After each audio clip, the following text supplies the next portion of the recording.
The Real McCoys, starring Walter Brennan, created by Irving Pincus. Want you to meet the family known as the Real McCoys. That's Grandpappy Amos, the head of the clan. He roars like a lion, but he's gentle as a lamb. And now here's Luke, who beams with joy since he's made Kate Mrs. Luke McCoy. From West Virginia they came to stay in sunny California. Oh, Grandpappy Amos and the girls and the boys of the family known as the Real McCoys. Hi, Florrie. Did you have a good time at the sewing circle? Oh, I haven't been to the sewing circle, Amos. I've been to the movies with Howard. Boys, I want you to meet Howard Anderson, a very dear friend of mine from Idaho. Howard, this is Luke McCoy. Glad to know you. Peppino. And Amos McCoy. Glad to know you, McCoy. You two was acquainted up in Idaho, was you? Acquainted? Well, I'd say it was a little more than that. You know, Flora and I were childhood sweethearts. Oh, puppy dove, huh? We went together until I was 25. Howard, I'm afraid we're breaking up the boys' game. Why don't we go out and sit on the porch swing? Oh, that sounds fine to me. I'm sorry we're interrupting. You ain't interrupted. Why don't you come in the game? Here, take my place. No, thanks. I didn't come all the way from Idaho to play poker. You know what I mean, Pop? Well, let's get the game going, huh? Sit down, will you? Pop. Say, George, you gonna leave your sister sit out there in the dark with a stranger? Why, Howard ain't no stranger, Amos. Why, back in Idaho, he was as close to us as you are. He sure carried on when we left. I think he still is it bad for Flora. Never did marry. Says he's down here in a business trip, but, I ain't so sure. Well, that's her affair. Let's play cards, huh? What's that? The porch swing. Needs oiling. It's your bet, Grandpa. I pass. You ain't even looked at your cards yet. I'll bet a red. All right, how many? Amos, how many cards? Hey, listen. Hear that? He's squeaking. Maybe they ain't swinging. You're holding up the game, Amos. Well, I don't like the idea of her being out there in the dark with him. Well, it's not dark, Senor Grandpa. It's a beautiful moonlight night. Well, Grandpa, what are you so upset about? After all, Florrie's just another woman. Like you always say, love 'em and leave 'em. But you gotta be careful who you leave him with.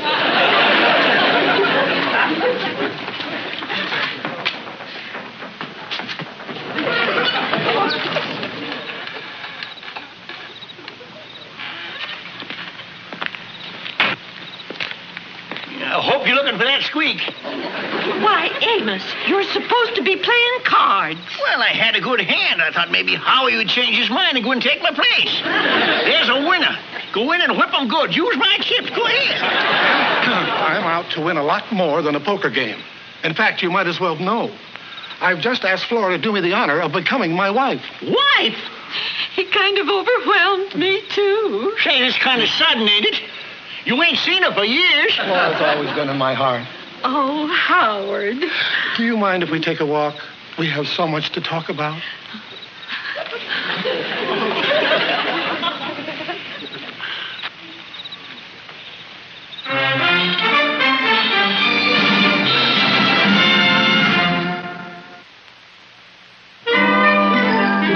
Evening, George. Okay. Hello, howdy, George. Hi, Amos. I just drove Howard to the railroad station, so I thought I'd just drop by. Howard left town, has he? Yep, said he'd get right back to Idaho. Oh, he left alone then. Yep, that's right. Well, and I reckon that he and Flora ain't gonna get married after all, huh? Oh, no, I didn't say that. No. The way it stands, Flora asked for a few more days to think it over. Said she'd write him and give him her answer. Well, George, what do you think your answer's going to be? Well, that's hard to say. You see, Howard's the first one that ever asked her. And you know how a woman is. when nobody else has ever asked her, and somebody finally comes along and asks her, like as not, she'll say yes to the somebody who asked her, especially when somebody else hadn't asked her. Well, anyway, it's up to her. Amos, how about tearing off a game of checkers, huh? Well, I'd like to, George, but I got to run me an errand. Grandpa, where are you going? Well, I got to run over to Florrie's place. I just noticed here, it's a button off my sweater. Must have lost it over your place, George. Ain't been no place else. You know, if you don't chase a button when you first lose it, sometimes you never catch it, ain't.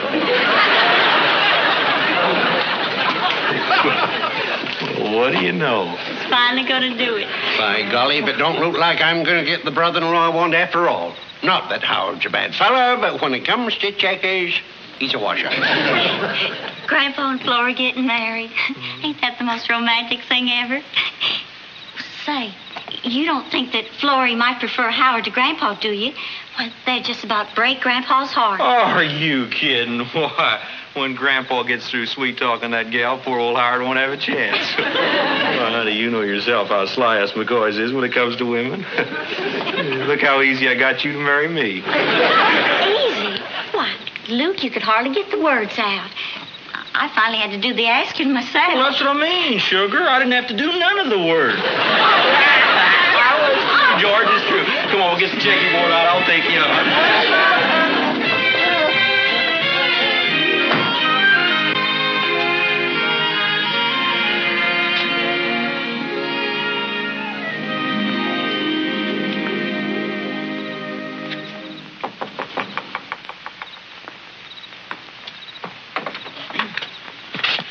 Why, Amos. Howdy, Florrie. You mind if I come in? Well, Amos, of course not. Come in.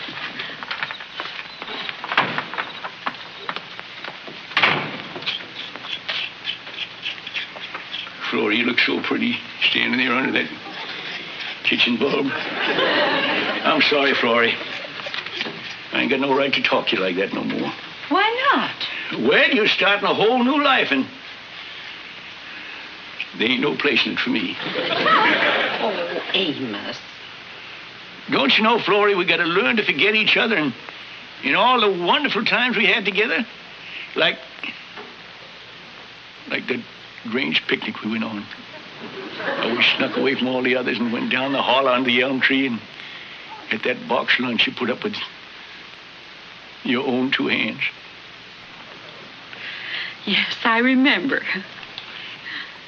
You know, I don't think I'll ever be able to look at a fried chicken leg again without thinking of you. Amos, how sweet.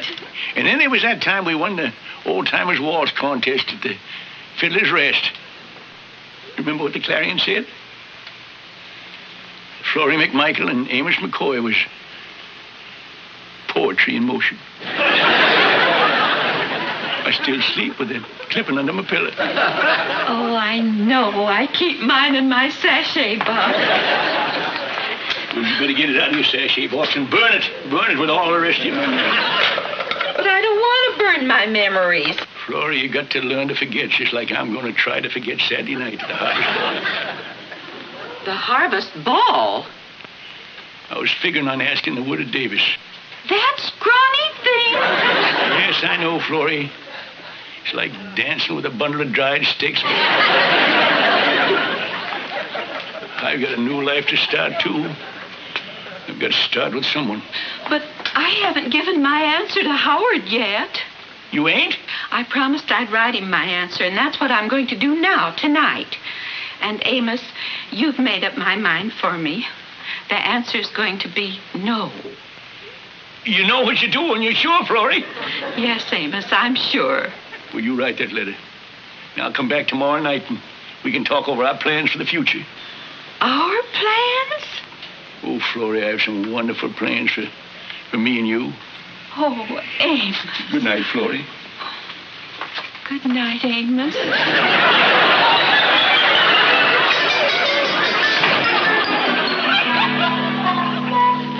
Well, howdy, Kate, fellas.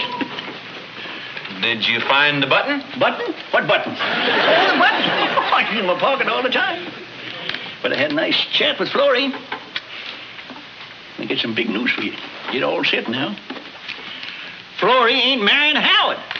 You don't say. I do say, and things is back on the even keel again. We're going to Harvest Ball just like we was before. Don't imagine there'll be much dancing, though. We're going to be setting out making plans for the future. Well, Grandpa, could you sort of let us in on some of them plans? For instance, when's the wedding date? Wedding date? Who said anything about a wedding date? When you and Flora get married, you darn fool. Get married? I don't want to get married. You mean to say that you talked Florrie out of marrying Howard Anderson with no intention of marrying her yourself? My intentions never come up for discussion. Hey, things are just like they was before. What about them plans you said you was making? Well, I am making plans for the Harvest Ball and the Mystic Nile Picnic a week from Wednesday and the Peach Festival. So, that's what you call wonderful plans, huh? Well, ain't you glad me and Florrie's back together again, having a good time? A good time. That's all you think about. Did you ever think, my poor little sister, how she'll feel when she finds out you have no intention of asking for her hand? Even though you talked her out of marrying the one man that did ask her. Maybe the only man that ever will ask her. Amos McCoy, you are worse than any skunk that ever lived. And I've had to speak.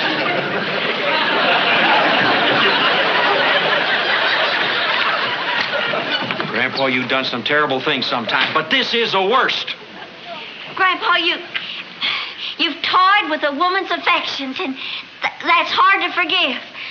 We're all ashamed of you. But, Luke, Kate...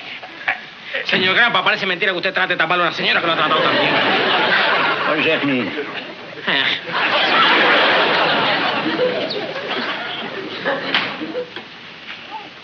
Sometimes I wish it wasn't cursed with the McCoy charm.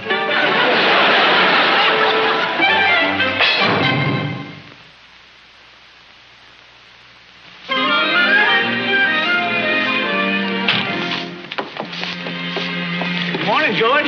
Oh, morning, George. Will you return that to your grandpa and tell him it's in just as good condition as when I borrowed it?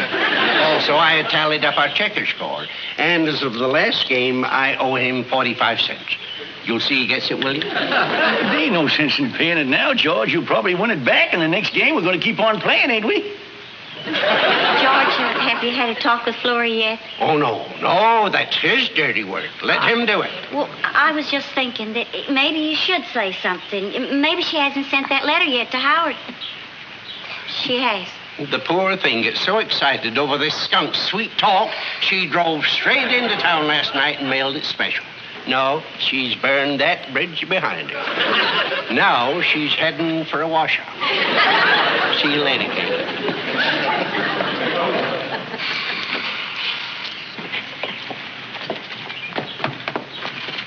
Morning, Peppina. Morning, sir. Sir? Sir? You cut out being so gall-darn polite to me. You call me Senior Grandpa like you always do. Very well, Señor Grandpa. Sir.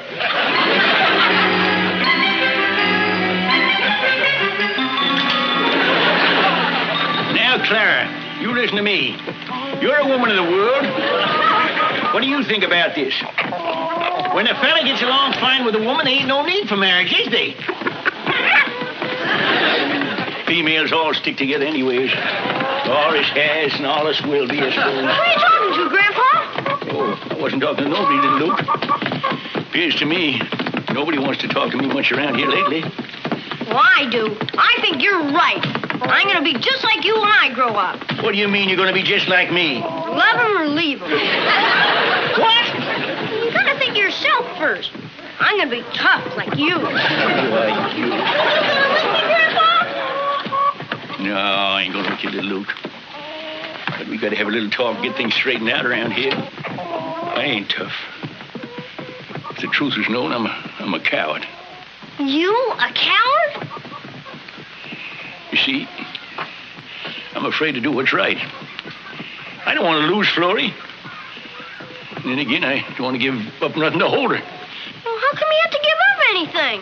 Well, you can't go through life just a-taking and a-taking. You got to give a little something, too. Don't you forget it. All right, Grandpa. But you got me a little mixed up. You say one thing and do another. Boy, you hit the nail right on the head. Yes, Sid. For an old poker player, I'm sure forgetting the rules. Either put in your money or throw in your cards. Well, I'm too deep in this to back out now, so I guess I'll just have to go the limit.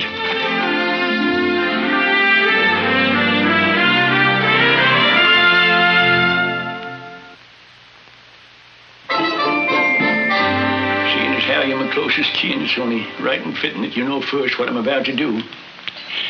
On this 18th day of April, year of our Lord, I, Amos McCoy, being of sound mind and body, and going to the home of Flora McMichael and give myself up. I mean, offer my hand in holy matrimony. Really? Grandpa! You're just as shocked as I am. Oh, that's Congratulations, Grandpa! Well, it was the right thing to do. Oh, it sure is, Grandpa.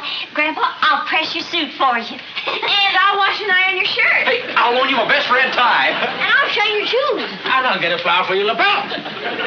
Gee whiz, I feel like I was being laid out.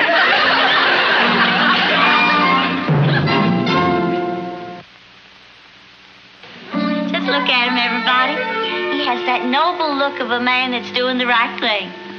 It's just like in a movie I seen the other day, where Gregory Peck comes back to Audrey Hepburn. She's seen one movie and she knows all about life. Honest, Grandpa, you look wonderful. How you feel?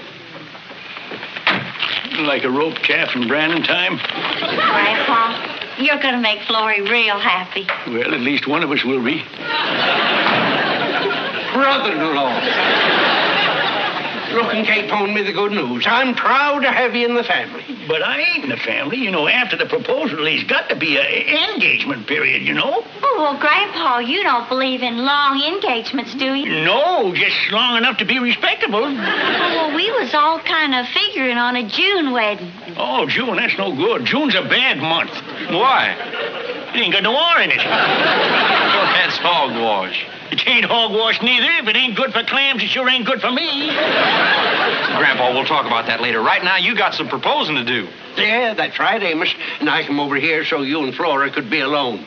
Got everything fixed up nice and romantic for you. I stuck some incense in the coffee pot. Thanks. Yeah, well, let's don't waste no more time, Grandpa. Get on your way now. Go on. Wait. Forgot to say goodbye. Bye, Luke. Gee. Ashley. Little Luke. Peppina. Goodbye, George. Goodbye, Florrie. Florrie! What are you doing here? Why, I had to get out of my house. There's the most awful smell in the kitchen. So I thought I'd do my knitting over here with Kate. Well, now, ain't that a pity? You know, I was just headed over to your place, but now that you're here, that sort of changes things. Oh, no, it don't, Grandpa. What you've got to say, you can say right here. Florrie, Grandpa's got something he wants to tell you. Go ahead, tell her, Grandpa. I can't tell her here. This ain't no gall-darn convention speech. Well, of course, Grandpa's right. Look, why don't you two go out on the porch where you can be alone, huh? Now, Grandpa, just be the two of you out there all by yourselves. Go ahead, Grandpa. Amos, what was it you had to say? You sit yourself down, Florrie.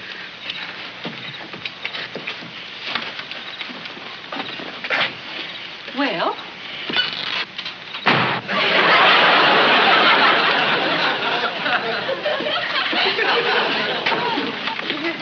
Amos, did your ankle give out? No, I'm down here for a reason. Florrie. Yes, Amos. Take me.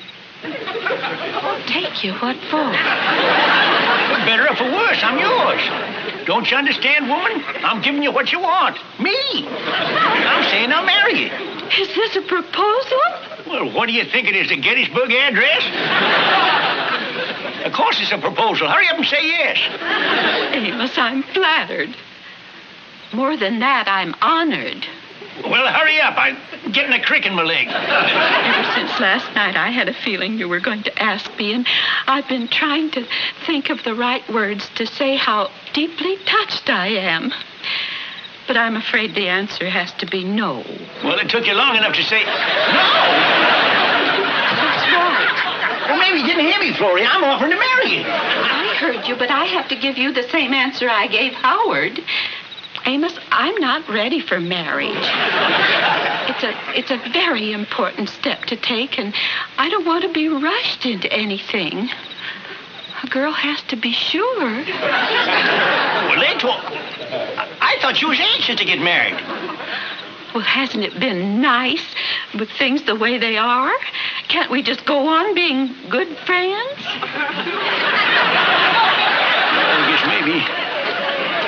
I guess we could.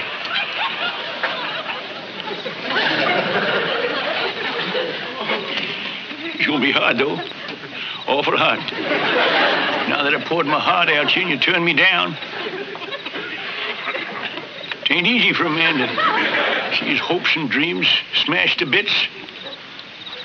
Oh, Amos, if it means that much to you, maybe I'd better reconsider. No. You'll be sorry for it. It's like he says, a girl's got to be sure. I'll make the sacrifice and stand by and wait for you. Then everything will be the way it was. Friends? Friends. And you are the witnesses.